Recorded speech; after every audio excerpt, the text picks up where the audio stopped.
It's the evening of April 27, 2014, and Helen Greer looks out her front window to see a fog of death approaching her home, with fear smothering her mind. Why is it always this shit, bro? Why do I always have fear in my heart before I watch these videos? It's not right, bro. Tayshawn, what's up with you, bro? You trying to make me scared before I go to bed every night, bro? This is not right, bro. My heart be hurting.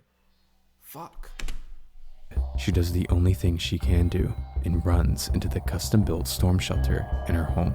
As the winds envelop the home, Damn. Helen is killed. God, bro, it's so early in the video. R.I.P. Helen already. Like, it's 22 seconds in this bitch, nigga. You can't even give me some shit. Like, fuck. The year is 2011, and Vilonia residents are cleaning up from an intense EF2 tornado that tore directly through the town. While to some, an EF2, a lower end rating, would be nothing to gawk at, the residents in Vilonia were still affected for life. Little did they know, it would only take 3 years for another tornado to strike.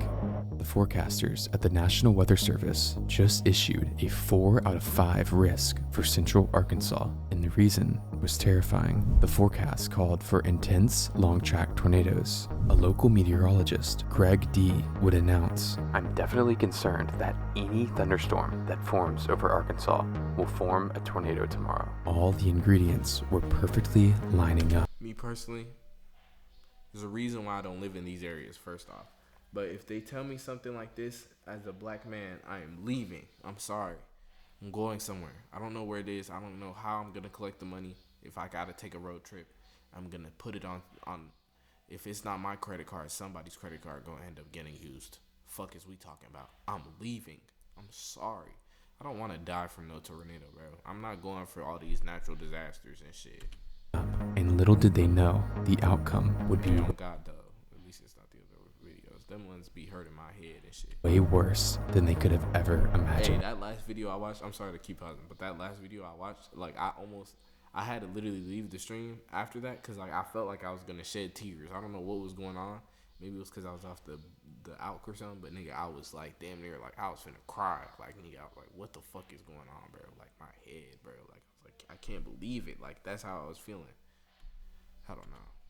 It's the morning of the event, and things have only gotten worse. The National Weather Service begins analyzing computer models for the day, and they only become more concerned. Even more storms than expected were being forecasted over Arkansas, and atmospheric ingredients like CAPE, which measure the energy needed to produce storms, were rising to upwards of 4,000 joules per kilogram, an almost freakish level of instability in Go somewhere, please.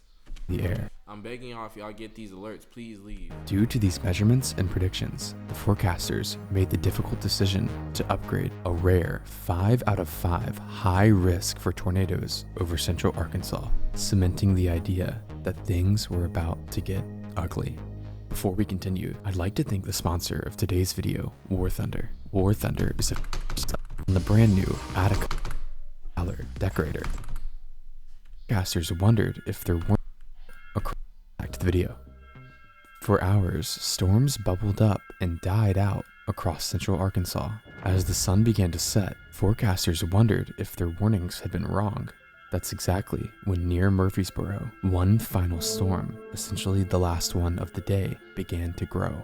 Within the hour, it continued to grow, becoming the dominant storm in the atmosphere. At the same time, wind shear values began to ramp up, especially near the surface, where nearly 60 miles per hour of rotating air enters the storm, allowing it to begin spinning. Within just a couple of frames, the super... Y'all understand, 60 miles per hour is like freeway cars.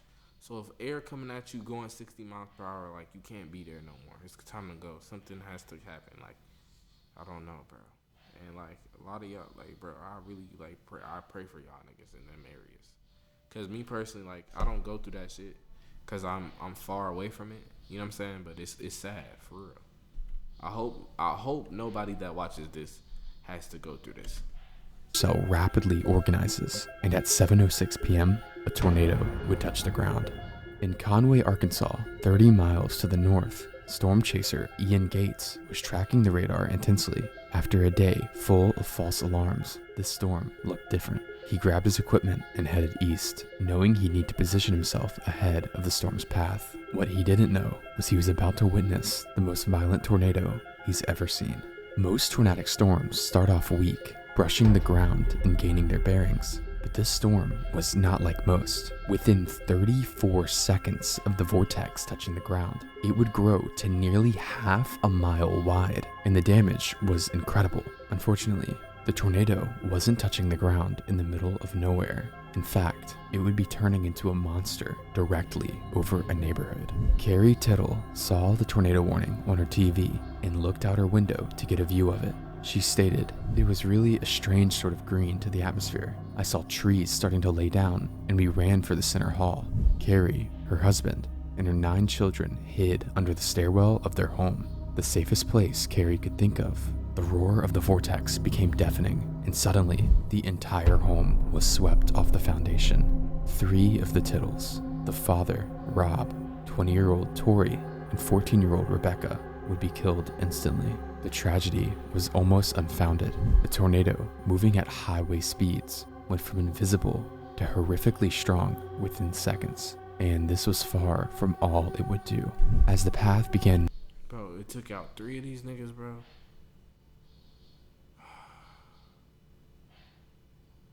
Rest in peace. But like, damn. Like, how did it take out 3 only and then left the rest?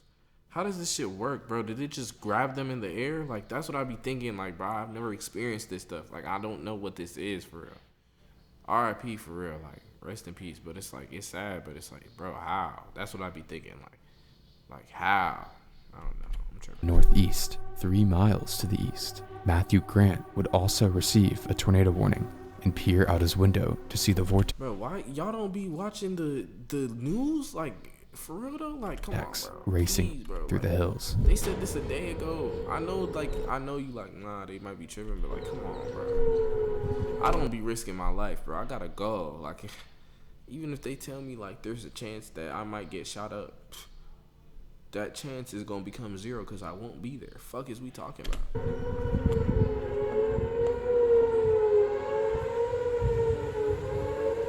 The tornado can be seen in the video, already remarkably wide, with bands of rain partially obscuring it, turning it into more of a hazy fog than a tornado. The vortex would slightly wobble in size and intensity after this, potentially gaining its bearings as it moved towards the small town of North Point, Arkansas.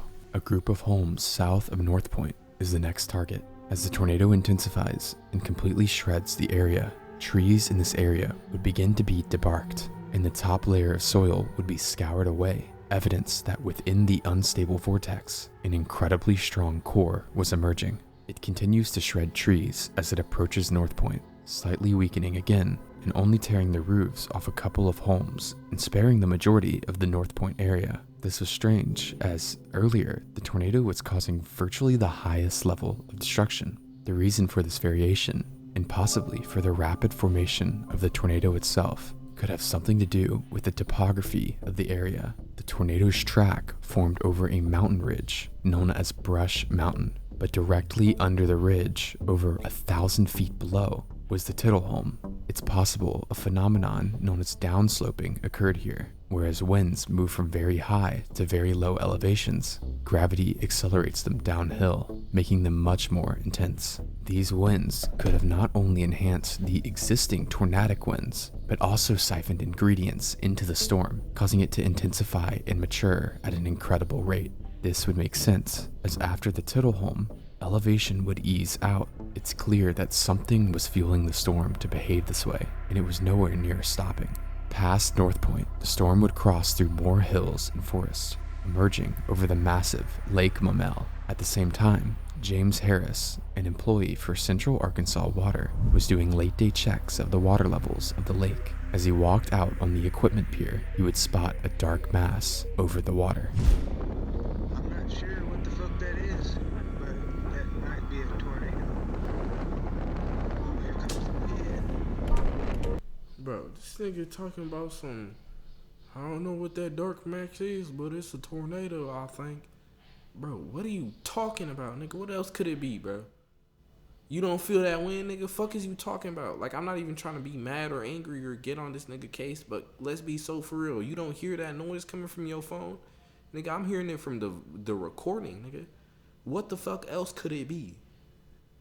This nigga, he finna make me mad. I'll crash out over it, nigga, like this. Saying dumb shit. I'm sorry. I think that's a tornado. No shit, nigga. As the tornado crawls over the lake, it continues to grow in size, turning day into night as it expands to nearly a mile wide. Crossing Lake Mamel also meant it was now beelining directly for the town of Mayflower, Arkansas.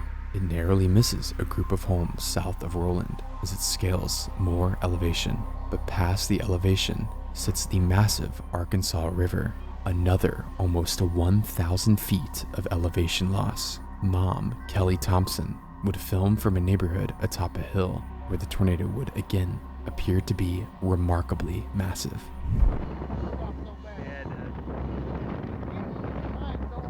The National Weather Service would now realize the situation unfolding as the tornado showed no signs of stopping and now had a massive debris ball on radar, indicative of a large tornado lofting debris thousands of feet into the air. With the path aimed straight for the town, a tornado emergency would be issued for the town of Mayflower. The emergency reads, "Storm spotters and National Weather Service Doppler radar were tracking a large and extremely dangerous tornado. This is a tornado emergency for Mayflower and Vilonia. Take cover now. Roughly 1/3 of all Arkansas tornadoes occur after dark. Do not wait. Take cover now." Directly across the Arkansas River sat a Look, this right here, that's real, bro. That's what they should have. That's the message that needs to be conveyed for a lot of these people. You know what I'm saying? They're a little confused. They don't understand the intensity of what's really going on. So you have to sometimes be more intense for them to understand that. You feel what I'm saying? neighborhood of large homes called the River Plantation subdivision. And with the tornado only getting stronger, a worst-case situation was unfolding. One of the homeowners, Tanara Haney, was outside as the storm approached. As the sky began to turn to a murky green, she would begin to film what she... What? You can't see tornadoes at night unless lightning strikes?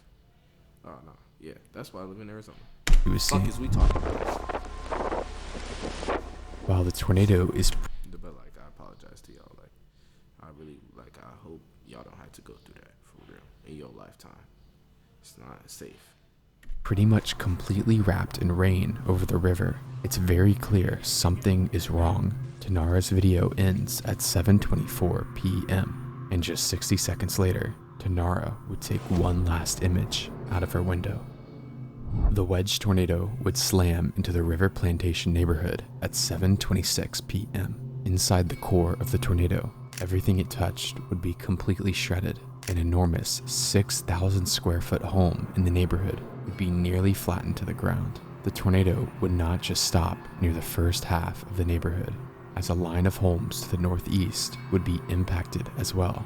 This is where the unimaginable would occur, as Helen Greer ran inside her home, which was directly in the center of the path. Her and her husband would shelter inside the pre-installed above-ground storm cellar. As the extreme winds wiped the rest of their home off its foundation, a chunk of debris impacted the shelter's door, causing it to cave in and fail. Wind and shrapnel blasted into the cellar, throwing Helen against one of the concrete walls and sadly killing her. Her husband would survive with major injuries. Not many images or videos of the tornado exist beyond this point. It's I'm not gonna lie. Oh, let me take the TikTok real quick. Chat, we gonna watch this TikTok real quick.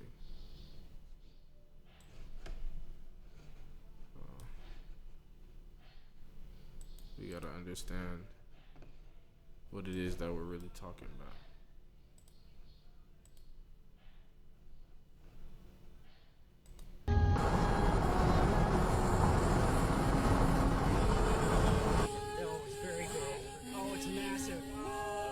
Oh shit. It's going to be. Ah, nah. Oh my god. It's going to be.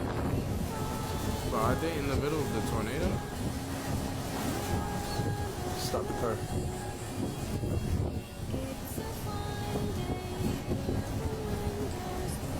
Power line down right in front of us. Yeah. Why would this nigga say stop the car after they drive into it though? Let's be for real. Like he didn't see it before. Like they didn't see it before. I saw it. We all saw it. We looked together. Fuck are we talking about? Let's do better as a people. But if they survive, shout out to them.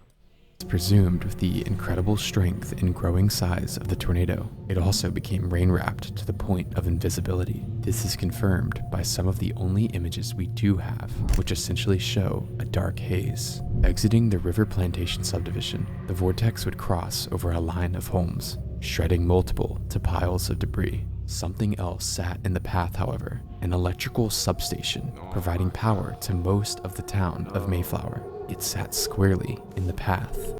Bro, somebody set this up. This is a man-made tornado. And within just a couple of seconds, the town's power would go out. The substation would be turned into a mangled mess. Multiple transmission towers were turned to meshes of metal, and millions of dollars in damages would be inflicted. Even worse though, if the residents hadn't noticed the warnings by now, there was little hope they would become aware of them. Northeast of the substation, a group of rural homes sat. Multiple of them, some not even in the direct path, would be completely swept off their slabs. Also in the vicinity, trees were flattened in large swaths as the tornado continued to grow in width. It was now entering the town of Mayflower, Arkansas. As the vortex closed in, drivers on the interstate had no idea there was a tornado heading straight for them. One of the drivers, Cotton Rorschach, would film from his dash cam as he drives straight into the tornado. Oh wow. That's it right there. Yeah.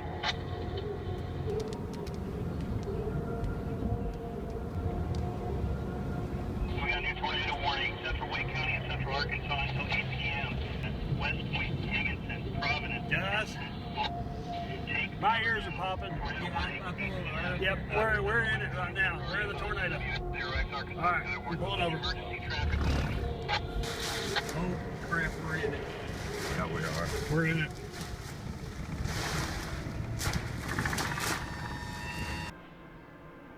Ian Gates was getting closer now, fighting through the rain bands that obscured his view. The tornado had grown so large that even from miles away, he could see the dark mass moving directly through Mayflower. The center of the town would be directly impacted by the violent winds. In a neighborhood near the center of town, a 50-year-old man would die as his entire home was lofted into the air and pulverized.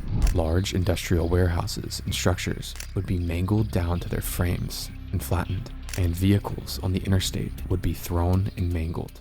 One vehicle maintenance shop would be torn to nothing as a tornado left toward the northeastern side of town.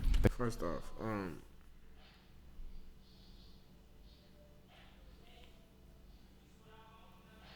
so you're supposed to stop.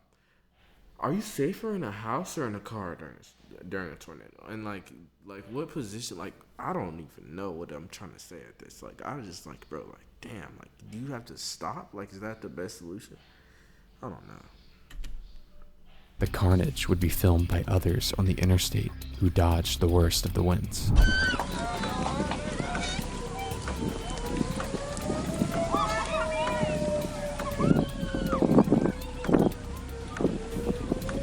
Near the town, another massive lake, Lake Conway, sat with multiple lake homes and communities nearby. As the tornado crosses over the body of water, another neighborhood would be directly impacted, leveling over a dozen homes. 82-year-old Robert Oliver would be instantly killed as his home was swept away, crossing over the first half of the lake. A brief separation between the communities in Highway 89 would spare multiple lives, as one man photographed the dark mass leaving the area. The tornado would finish crossing the lake at 7:45 p.m., meaning it had been on the ground for over 45 minutes, remaining almost entirely wrapped in rain and debris. Rural areas of forest would continue to be shredded, but something was different about the damage here. The path began to become shaky and shrink slightly, and this was no coincidence. To the north, an extensive stretch of the Wichita Mountains spanned through the area, and the tornado was now encountering some of the most extreme elevation changes it would experience. Even though it was passing directly over homes and structures, very minimal damage was being inflicted. It was almost as if the tornado was beginning to end. No, deadass though. That's what I was thinking. Like, you gotta build a bunker, but I think what a lot of people mess up on is like, if I'm building a bunker for this type shit, my shit's underground, and like we really underground with that motherfucker. Fuck is we talking about? We gotta have some food, everything, but it's underground. Like, come on, bro, we go in the underground bunker, real shit. That's exactly when a sudden change. Because I'll be damned if this is the way that I go out, especially if I live in Arizona. Like, the tornado damn near chased me. Would occur as the storm cleared the mountain. The vortex would begin to once again rapidly and violently strengthen. 2 brick homes just underneath the mountain ridge would be completely swept, with hardly any debris remaining on the foundation. The ground would begin to be scoured away again, this time in a much more violent fashion, and trees were flattened and in some cases mulched.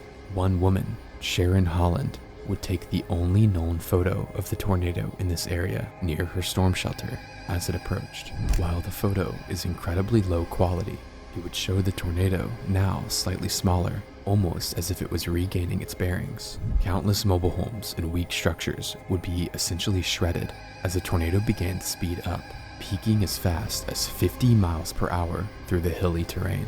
The vortex now had its sights on Vilonia, and unless it was planning on weakening as quickly as it intensified, Vilonia would be leveled. The intensity would not let up. It was almost as if something was rapidly fueling the storm. The entire top layer of earth was being dug up now, exposing the reddish-brown mulch of the terrain. The tornado here was also intersecting the path of the EF2 just 3 years prior, and in some cases, it was finishing off the job of abandoned homes and properties that were only partially destroyed. Every home in the direct path was swept away, with some mobile home frames never being found again. The tornado was now entering the outskirts of Vilonia. This is where it would make a name for itself. The first actual neighborhood of Vilonia would be a line of brick homes along Cody Lane. As the core crossed over the road, every single home in the subdivision was swept away. In one home, the Smith family, consisting of Mom, April, Dad, Daniel, and 2 boys, Tyler and Cameron, were thrown with the debris hundreds of yards away. One of April's close friends, Hope, saw the tornado on the news and urged her husband to drive to the Smith home to check on them. When he arrived at the home, April continued to text him. "Please tell me they are okay. Are they hurt? Are they alive? Please tell me they are alive." He would respond, "I can't." While April and Daniel were left in critical condition, the 2 boys, Tyler and Cameron, would pass away at the hospital. They were only 7 and 8 years old. The scene near the Smiths' home looked more akin to a bomb than a tornado. The ground looked like it was bulldozed, and tiny bits of granulated homes from the neighborhood lay behind the stretch of houses. A recently built, large brick house was pulverized to nothing next door. As the tornado continued to chew through the terrain of Vilonia, another fatality would occur on the highway next, as 50-year-old Jamie Collins would get caught in the circulation, attempting to outrun it in her car. On the same highway just to the east, Ian Gates was now positioned with his camera to capture the tornado as it passed in front of him. Okay, copy. On the ground, Eleanor Road, Audubon, WX0X, net control.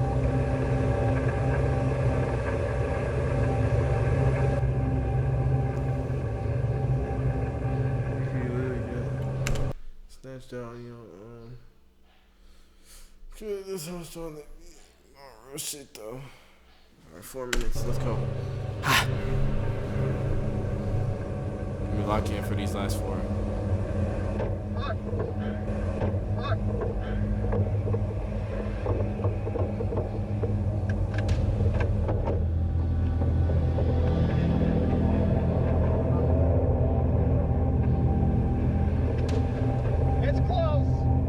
This would be the only video footage we have of the tornado inside Vilonia as it crossed the road and entered more sporadically populated areas in town. The carnage didn't cease. Home after home was swept away. Debris was granulated. Trees and even bushes were stripped of their bark, and cars were mangled to their frames. The tornado's core would sideswipe a newly built concrete and steel middle school, and yet still, the steel would bend, buckle, and collapse, requiring the entire structure to be torn down and rebuilt. The vortex would cross through open terrain after this, beelining directly for the densely populated center of Vilonia. Every home and building This bitch done attacked 15 cities. Like, god damn, can you give it a break? What the fuck? No, God, nigga, almost nigga, I was fighting demons right now, nigga. I was like, this nigga touched would be pulverized. On one street, morbidly named Cemetery Road, every home on the road would be destroyed, sadly killing a couple living. Nigga, Cemetery Road? Was it called this before or after? Let me find out. In one, downtown Vilonia was quite literally left in smithereens. Some areas were buried under piles of dirt and mulch the tornado had dug up, and bits of cars and mangled oak trees mixed in with the carnage.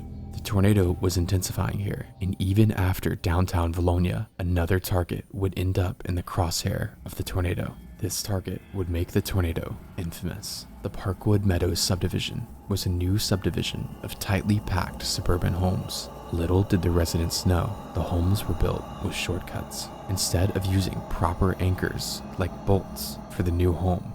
You can't do that with these types of areas. I'm sorry. Like, you could get away with this in Arizona, but this is just dead wrong over there. I ain't gonna lie. Builders chose a cheap option: cut nails. These provide essentially no resistance to extreme winds, as the unbelievably strong tornado sliced directly through the subdivision. Almost every home was wiped clean. In one home, 22-year-old Jeffrey Hunter heard the tornado approaching. He texted his mom, "Goodbye, Mama. It's heading right for me." Wow. Jeffrey's mom would reply, "I love you, Jeff. You'll make it." Despite properly sheltering in the house, nothing remained of the home, and Jeffrey would not make it, passing away instantly. Across the road, 31-year-old Daniel Wassam would suffer the same fate. Bro, oh my god, that's so sad. I ain't gonna lie. That's such a sad way to go out. Like, I love you, Mom. That's crazy, bro. My mom would have told me she loved me, though, too. Protecting his daughter, as the tornado would wipe away his house as well. While very little could survive a tornado of this strength, it's hard not to imagine how different these stories would have been if the homes were built up to proper standards. Past the neighborhood, the tornado began to wobble in intensity. Coincidentally, right as it approached a mountain ridge, it would still remain on the ground, shredding poorly built homes as it entered the small community of El Paso, Arkansas. One woman would pass away in her mobile home as it was thrown in the air by the tornado and destroyed. And just east of her home, the tornado would dissipate at 8:07 p.m., exactly 1 hour after the tornado had touched down. The communities of Mayflower and Vilonia are utterly decimated. By the morning, 16 people had lost their lives, including multiple children. Despite the intensity, the National Weather Service in Little Rock would release a final rating of EF4 for the tornado, shy of the highest end EF5 intensity. The survey would become an extreme talking point in how we rate tornadoes. Despite the rating, however, the families and communities affected would be forced to live with the scars left for over a decade now. Vilonia still continues to recover. Thank you for watching.